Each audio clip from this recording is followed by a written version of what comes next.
What are you doing? You learn with people in Aliyah, Mendy? Could you share one short thought you learned with one of the people in Aliyah? Yeah, so I was actually learning the first mimer that the Rabbi gave on Yud Beis Tammuz, which is about challenges and tests.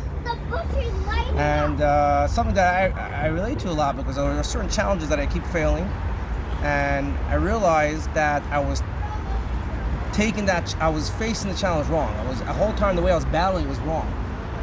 Because Rabbi explains that mimer, what's the difference between a challenge and a regular aseh or leis aseh? A regular aseh or leis aseh is refinement. You're refining the world. So since you're refining the world, if you're eating something kosher, you can make a blessing on it and you uplift it, right? By making a blessing. So you go and you take the burger or whatever it is and you engage with it. You put on tefillin, you engage with it. Then the leis aseh, you have a certain type of to do, or a certain mitzvah you're not allowed to do, and by you refraining from doing that, you uplift the sparks. So you engage with it by not engaging it, but you can still engage with it. You can still battle it with like, oh, I can't do this because it's not good for me, or maybe I should. Yeah, this is gonna. If I do this in the long run, it's gonna be bad. But then there's a challenge. What I call a challenge is something that could be really deep. This is deep rooted in a person, and this is where addictions come from, and really people that are really troubling, and they always fall, and they have this battle, and they can never figure out why they keep falling. So the Rabbi explains it's because the challenge, that spark of godliness that's in that thing of the challenge, is not really real. What does that mean? It's not really real. Every spark has a light. But a challenge, the spark comes so low that when it gets involved in that challenge, there's no spark left. All it has is the existence of the spark, no light. That means there's no real identity of it, because the sparks are closed, the light's closed. So what's left of that? So the Rebbe says what's left of that spark is the power of imagination. What does that mean? That means it's not really real. It's real that it's a spark, but it loses its light. So all it's left, the Rebbe says, is called the mitzvah. It's just its being. So when you have a challenge, that challenge is there only to get you to a higher place.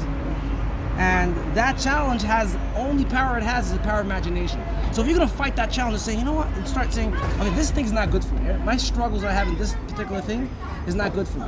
So you can start saying, well, why is it not good for me? Well, it's bad for me. And try to figure out, maybe today I'm not going to go and do this and I'll stay away. Once you start, if you do all these tricks and battles in the mind, you'll lose. Why? Because since it has no real spark, you give it more energy, you give it more life. What happens when you give something that doesn't exist more life and energy? It's like someone annoying you. If you look at the guy, he'll keep on going. Yeah, this is exactly. So then you give the guy energy, he keeps on. So this spark has no energy of its own; it's dead. The more you give life to it, the more energy you give to it. So how do you? So in short, how do you? So Rabbi says, how do you fight this challenge? By called bittul atzmi. You nullify your existence. You nullify your being. You just totally surrender. First, I remember I was telling the guy that this is very similar to AA addiction. The first step you have is surrender.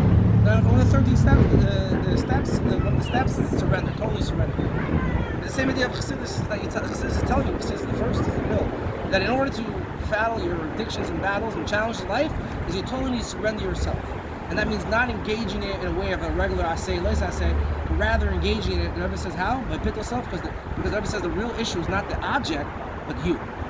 You want it. Not even you want it. Yeah, it's not that the object is the battle. You are the battle. So you can't, if you're going to keep saying, well, my phone is the problem, and this is the problem, so you're going to throw out the phone, you get a new phone, you delete this app, you get this app, you get constantly, whatever you're going to do, whatever issue is, you're not going to go to this, whatever issues about kosher or not kosher, and whatever the issue is. So, you'll keep running into different issues if you close. You have to know that the battle's yourself, and totally bittul atzmi. And once I started taking that approach of totally bittul atzmi, all my challenges, thank God, I don't want any more, but a lot of my challenges are disappearing. Like it never existed. I'm like, what? That makes no sense. I'm trying 20 years for this challenge, and it's so hard. The moment you do bittul atzmi, there's no challenges any left. What's going on? It's like so simple. If you learn Chassidus, it's so simple life. Just learn Chassidus. Especially the Rebbe's Chassidus. Bittul atzmi. Shekayach Mendy Baitch, kill it.